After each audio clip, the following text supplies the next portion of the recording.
PTI को level playing field दिलवाने के लिए सदर मुमलिकत आरिफ अलवी का निगरान वजीर आजम अनवारुल हक काकड़ को खत।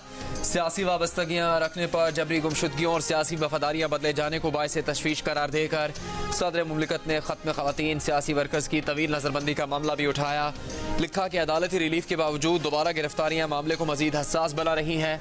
हमवार सियासी मैदान सबका हक है। निगरान वजीर आजम और हुकूमत का सरबरा होने के नाते सियासी हमवार मैदान न होने के PTI के खदशात पर गौर करें। सदर ने निगरान वजीर आजम से कहा कि हर शहरी का हक है कि वो किसी भी सियासी जमात का रुकन हो, उसे इजहार राय की आज़ादी हो। सदर ने आर्टिकल 19 के तहत आज़ाद प्रेस की अहमियत को भी उजागर किया। सदर मुमलिकत ने PTI के रहनुमा उमर अयूब की जानिब से लिखा गया खत भी निगरान वजीर आजम को भेजा। उमर अयूब ने खत में लिखा था कि PTI अरकान को गिरफ्तारी और जबरी गुमशुदगियों जैसे इकदाम से सियासी इंतकाम का निशाना बनाया जा रहा है।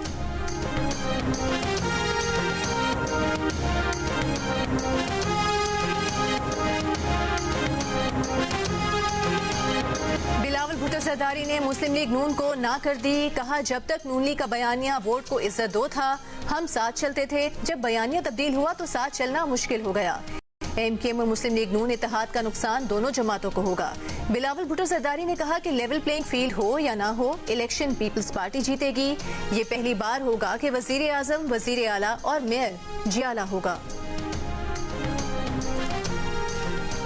साबिक चीफ जस्टिस साकिब निसार के चैम्बर में दिए गए तमाम फैसले गैर कानूनी करार। सुप्रीम कोर्ट का बड़ा फैसला, human rights cell supreme court भी गैर कानूनी करार दे दिया गया। चीफ जस्टिस काजी फायज ईसा ने रिमार्क्स दिए, चीफ जस्टिस केस खुली अदालत में सुन सकते हैं, चैम्बर में हुक्म जारी नहीं कर सकते। Zahid Aslam human rights case में दौरान समाअत जस्टिस अतर मिनल्ला ने कहा, ह्यूमन राइट्स सेल मतवाजी अदालती निज़ाम बन गया था जिसकी आइन में गुंजाइश नहीं। कोई चीफ जस्टिस कानूनी दायरा इख्तियार से बाहर मामलात पर नोटिस नहीं ले सकता। DG HR सेल ने सुप्रीम कोर्ट को बताया कि उन्होंने साकिब निसार के हुक्म पर 3,98,000 दरखास्तों का रिकॉर्ड जाया किया। दरखास्तों पर चीफ जस्टिस साकिब निसार के चैम्बर अहकामात पर रिपोर्ट्स मंगवाई जाती थी।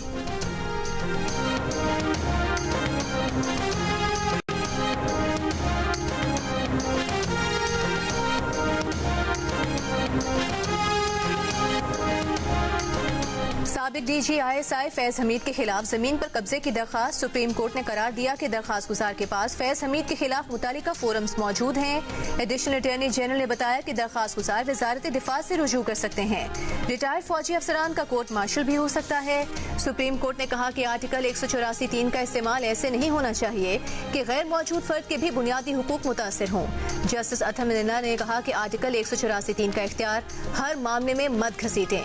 184(3) के तहत जबरी गुमशुदगियों समेत कई नागुज़ीर मामलात मौजूद हैं। सुप्रीम कोर्ट में दरखास्त गुजार ने बताया कि 12 मई 2017 को जनरल रिटायर्ड फैज हमीद के हुक्म पर उसके घर और ऑफिस पर छापे में कीमती सामान और उसकी निजी हाउसिंग सोसाइटी का रिकॉर्ड चोरी किया गया।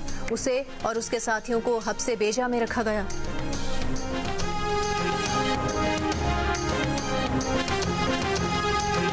पाकिस्तान का तालिबान की हुकूमत पर कलादम TTP के दहशतगर्दों की सहूलत कारी का इल्ज़ाम। दहशतगर्दी में मुलविस पाकिस्तानियों को पाकिस्तान के हवाले करने का मुतालबा। गैर कानूनी मुकीम अफगान शहरियों की वतन वापसी की पॉलिसी भी जारी रखने का ऐलान। निगरान वजीर आजम अनवारुल हक काकड़ ने कहा कि फरवरी 2023 में अफगान हुकूमत को वाज़ेह पैगाम दिया था कि उसे कलादम TTP या पाकिस्तान में से किसी एक को चुनना होगा। अफगान हुकूमती शख्सियात ने पाकिस्तान के खिलाफ गैर जिम्मेदाराना, गुमराहकुन और अफसोसनाक बयानात दिए। पाकिस्तान की बार बार की दरखास्तों के बावजूद कलादम TTP के खिलाफ कार्रवाई नहीं की। उल्टा दहशतगर्दी के कई वाक़यात में अफगान हुकूमत की सहूलतकारी के शवाहिद भी मौजूद हैं। अफगान हुकूमत का मस्बत रद्द-ए-अमल न होने पर मामलात खुद ठीक करने का फैसला किया है। गैर कानूनी तौर पर मुकीम गैर मुल्कियों को उनके वतन वापस भेजने का अखलाकी और कानूनी हक हासिल है। अमरीका समेत कोई मुल्क दबाव नहीं डाल सकता।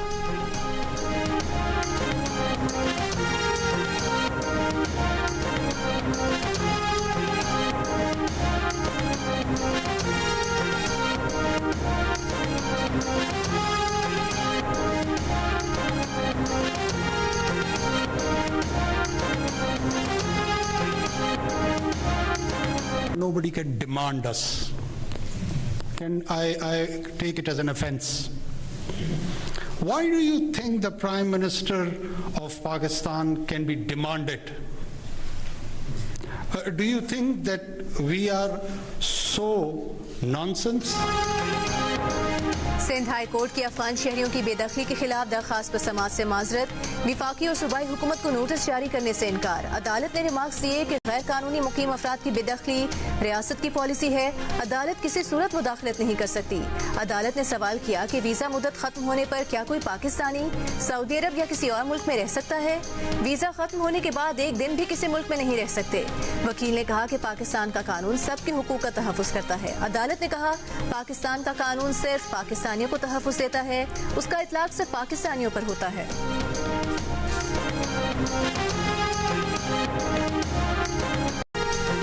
जनवरी से जून तक गैर मुल्की सरमाकारी में बड़ा इजाफा मुतवक्किल। सऊदी अरब, मुत्तहिदा अरब अमारात और कतर सरमाकारी में गहरी दिलचस्पी ले रहे हैं। वजारत खजाना ने बैरूनी ज़राए से फंड्स की दस्तियाबी से IMF को आगाह कर दिया। एक्सटर्नल फाइनेंसिंग से मुतालिक खदशात पर बताया कि रवा माह इस्लामाबाद एयरपोर्ट की आउटसोर्सिंग होने का इम्कान है। अरब कंपनीज एयरपोर्ट्स और बंदरगाहों की इस्तेदाद बढ़ाने और चलाने में सरमाकारी करेंगी। खलीज ताउन तंजीम से आज़ाद तिजारत का मुआहदा हो गया। IMF मिशन को बताया गया कि हुकूमती गारंटीज का बोझ 4048 अरब रुपए से कम होकर 3852 अरब रुपए हो गया। सितंबर 2023 तक हुकूमती गारंटीज का बोझ 4000 अरब रुपए तक महदूद करना हदफ था।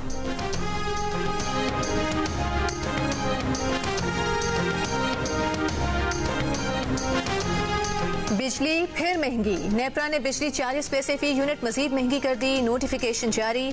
बिजली सितंबर की फ्यूल चार्जेस एडजस्टमेंट की मद में महंगी की गई। इजाफी वसूलियां नवंबर के बिल्स में की जाएंगी। लाइफ लाइन और के इलेक्ट्रिक सारिफीन पर इतलाक नहीं होगा।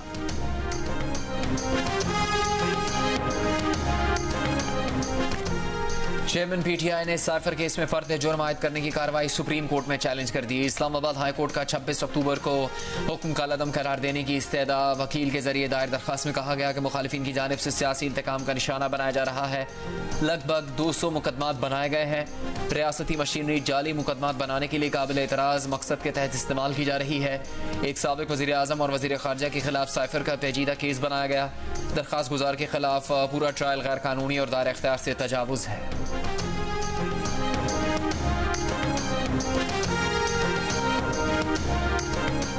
साइफर केस में फर्द जुर्म आयद करने के खिलाफ और जमानत के लिए शाह महमूद कुरैशी की दरखास्तें। इस्लामाबाद हाई कोर्ट में शाह महमूद के वकील ने दलाइल में कहा काबीना इजलास और एजेंडा मीटिंग सब कुछ प्रिंसिपल सेक्रेटरी को करना होता है।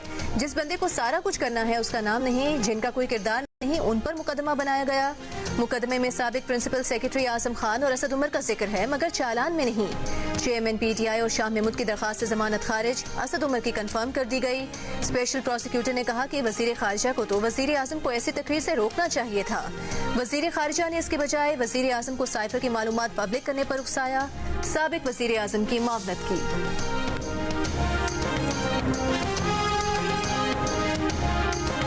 नवाज शरीफ सियासी दर्जा हरारत कम करने में किरदार अदा करें, फवाद चौधरी का मशवरा। अदालत पेशी पर मीडिया से गुफ्तगू में कहा कि PTI और PDM के मुज़ाकरात नाकाम नहीं हुए थे, अब भी मुज़ाकरात हो सकते हैं, उन्हें भी चाहिए। एक सवाल के जवाब में कहा कि नवाज शरीफ को कहें 50 साल बाद ऐसा इलेक्शन ना जीते, इस तरह जीत भी गए तो कौन मानेगा। फ्रॉड केस में फवाद चौधरी को आज मुंह पर कपड़ा डाले बगैर अदालत में पेश किया गया, लेकिन हथकड़ी लगी रही। अदालत ने 14 रोज के जुडिशल रिमांड पर अडयाला जेल भेज दिया।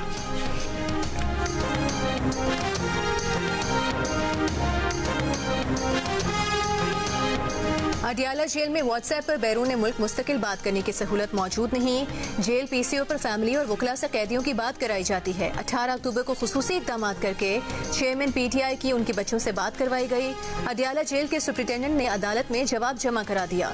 चेयरमैन PTI की उनके बेटों से फोन पर बात न करवाने के केस में तौहीन अदालत की दरखास्त खारिज करने की इस्तदा। ऑफिशियल सीक्रेट एक्ट अदालत के जज अबुल हसना जुल्करनैन के रुखसत पर होने के बायस समाअत पीर तक मुलतवी।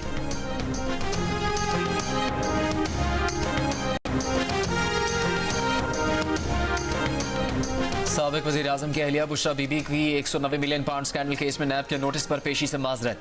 नैब से आइंदा हफ्ते नोटिस जारी करने की दरखास्त। बुशरा बीबी ने नैब को खत में कहा कि आज 2:30 बजे नैब दफ्तर में पेश होने के लिए 3 नवंबर को नोटिस जारी किया गया। चंद वजूहात के बायस पेश नहीं हो सकती।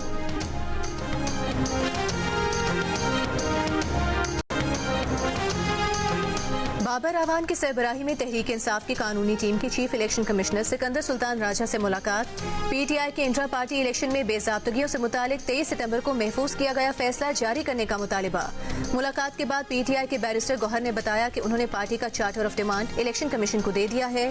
इलेक्शन कमीशन ने कहा है कि बल्ले का निशान PTI का ही होगा, कोई चेयरमैन माइनस नहीं होगा, जो चेयरमैन PTI हैं वो ही रहेंगे।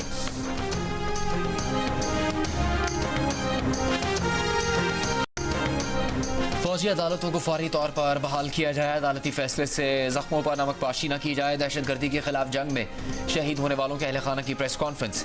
शोहदा फाउंडेशन के नुमाइंदों का कहना था कि फौजी अदालतों की बंदिश इंतशार फैलाने वालों और बलवाइयों की सहूलतकारी के मुतरादिफ है। आवाम सुप्रीम कोर्ट से मुतालबा करें कि फौजी अदालतों को काम करने दें। कुलभूषण केस के तनाजुर में ऑफिशियल सीक्रेट एक्ट को भी बहाल करने का मुतालबा। कहा, फौजी अदालतों और ऑफिशियल सीक्रेट एक्ट के खात्मे से मुल्क में दहशतगर्दी की लहर आई। ये एक्ट मुल्क की सलामती का जामिन है। पीर को मिलिट्री कोर्ट केस के फैसले पर नजरसानी की अपील दायर करने का भी ऐलान।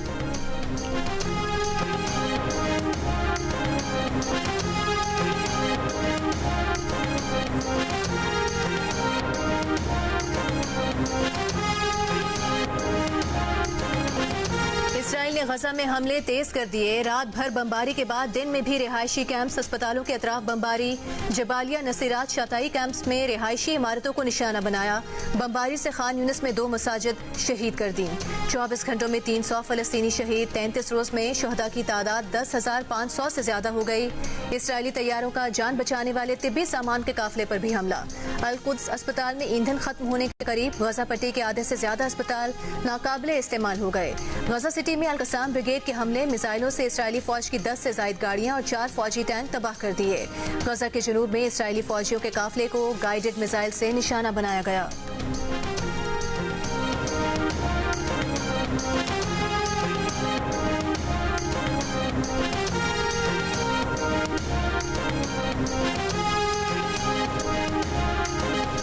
इसराइल के वहशियाना हमलों से हमें बचा लो, गजा के बच्चों की दुनिया से फरियाद। आलमी ज़मीरों को झंझोड़ने के लिए गजा के मासूम बच्चों ने अल शिफा अस्पताल के बाहर प्रेस कॉन्फ्रेंस की। इसराइली मजालिम का हाल बताकर दुनिया से मदद मांगी। इसराइली वज़ीर आज़म नेतन्याहू 7 अक्टूबर के बाद से नर्वस ब्रेकडाउन की कैफियत में हैं। गजा की सिक्योरिटी संभालने की बात करके नेतन्याहू गलती कर रहे हैं। साबिक इसराइली वज़ीर आज़म एहूद ओलमर्ट की नेतन्याहू पर तनकीद। कहा, गजा की सलामती की निगरानी करना इसराइल के मफाद में नहीं है। अमेरिका ने गजा पर कब्जे के इसराइली प्लान को रद्द कर दिया। वज़ीर ख़ारजा एंटनी ब्लिंकन ने G7 इजलास के बाद प्रेस कॉन्फ्रेंस में कहा कि गजा से फ़लस्तीनियों की जबरी बेदखली न अभी होनी चाहिए न जंग के बाद। तनाज़े के खात्मे पर गजा में अबूरी हुकूमत हो सकती है, पर यह बात वाज़ेह है कि इसराइल गजा पर कब्जा नहीं कर सकता। अमरीकी वज़ीर ख़ारजा ने यह भी कहा कि गजा को दहशतगर्दी या दीगर पुरतशद्दुद हमलों के लिए प्लेटफॉर्म के तौर पर इस्तेमाल नहीं किया जाना चाहिए।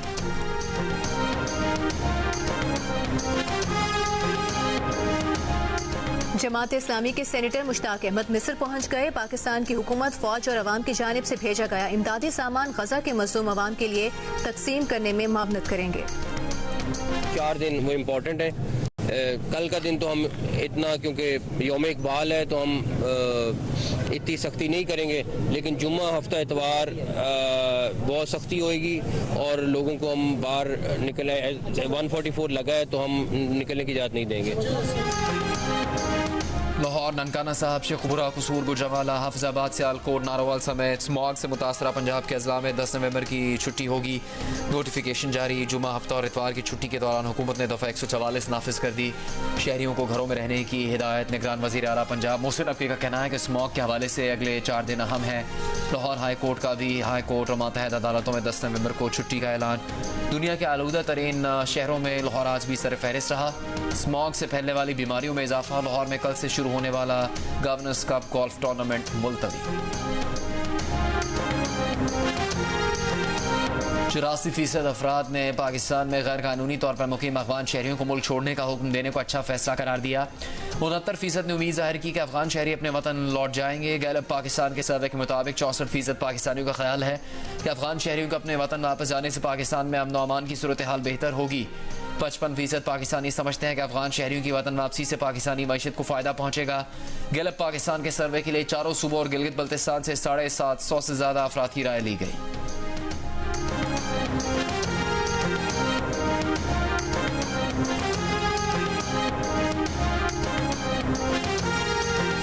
नून लीग के कायद नवाज शरीफ की मरियम नवाज के हमरा मरहूम सेनेटर राना मकबूल अहमद के क़याम का आमद।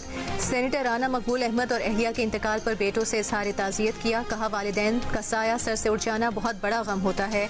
हम ये सदमे झेल चुके हैं। राना मकबूल अहमद की वफात से करीबी दोस्त से महरूम हो गए हैं।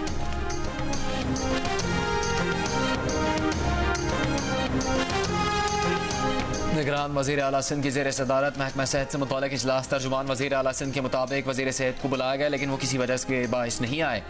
निगरान वज़ीर सेहत डॉक्टर साद खालिद न्याज ने जियो न्यूज़ को बताया कि वो इजलास बीच में छोड़कर वापस आए, वजह वज़ीर आला से दरियाफ्त की जाए। वज़ीर आला कहते हैं कि महकमा सेहत सिंध की कारकर्दगी से मुतमईन नहीं, हमारे पास पैसों और स्टाफ की कमी है, चीज़ें दस्तियाब नहीं, पहले चीज़ें फराहम करें फिर सवालात करें।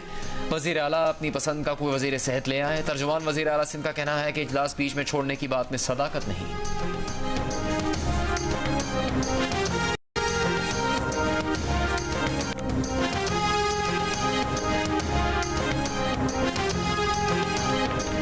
निगरान वज़ीर आला पंजाब मोहसिन नकवी की मज़ार इकबाल आमद। यौम इकबाल की मुनासबत से खुसूसी महफिल समा में शिरकत की। मोहसिन नकवी ने बंद रोड कंट्रोल एक्सेस कॉरिडोर मनसूबे का दौरा किया, सगिया से बाबू साबू इंटरचेंज तक के रूट का मुआयना किया। निगरान वज़ीर आला की मनसूबे के तामीराती कामों में तेजी लाने की हिदायत। तहरीक इंसाफ के रहनुमाओं की प्रेस कॉन्फ्रेंस के दौरान पुलिस ने कराची प्रेस क्लब के बाहर से PTI के 2 कारकुनों को हिरासत में ले लिया। पुलिस ने पार्टी रहनुमा सरबुलंद खान और एडवोकेट रहमान महिसर के ड्राइवर को हिरासत में लिया। कुछ देर बाद दोनों को रिहा कर दिया गया।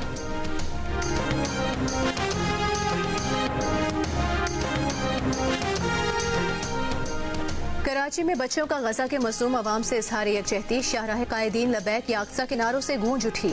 जमात इस्लामी के तहत होने वाले मार्च में मुख्तलिफ स्कूल्स के बच्चों ने बड़ी तादाद में शिरकत की। आलमी बरादरी से गजा पर इसराइली मज़ालिम रुकवाने का मुतालिबा। कराची में सहाफ़ियों का भी एहतजाज। फलस्तीनियों से इजहार यकजहती। प्रेस क्लब से गवर्नर हाउस तक रैली निकाली। अमरीकी ऐवान नुमाइंदगान में फ़लस्तीनियों की हिमायत में आवाज़ उठाने वाली वाहिद फ़लस्तीनी अमरीकी कानून साज राशिदा तलेब के खिलाफ करारदाद 234 वोटों से मंजूर, लेकिन डेमोक्रेट पार्टी मिशिगन से मुंतखब राशिदा के खिलाफ इस करारदाद पर मुनकसर नजर आई। 4 रिपब्लिकन समेत 188 अरकान फ़लस्तीनियों का कत्लेआम रुकवाने वाली तवाना आवाज़ राशिदा तलेब के साथ खड़े नजर आए। राशिदा के खिलाफ करारदाद में रुकने कांग्रेस रिक मैकॉर्मिक ने कहा कि हमास के हमलों के बाद राशिदा तलेब ने फ़लस्तीनियों से इसराइली गैर इंसानी सलूक और जुल्म को मज़ाहमत के जवाब के तौर पर पेश करके दरअसल दहशतगर्दी का दिफा किया। राशिदा तलेब ने ऐवान से खिताब में कहा वो रोते हुए फ़लस्तीनी या इसराइली बच्चे की आवाज़ में फ़र्क नहीं करती, जंग बंदी का मुतालबा करती हैं, क्योंकि फ़लस्तीनी अवाम डिस्पोजेबल नहीं है।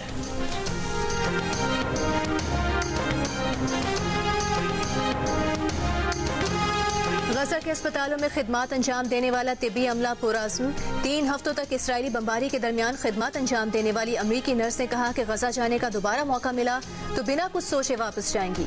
गजा के डॉक्टर असल हीरो हैं। गजा की मौजूदा सूरत हाल पर गजा में इंडोनेशिया अस्पताल के सरबराह भी रो पड़े।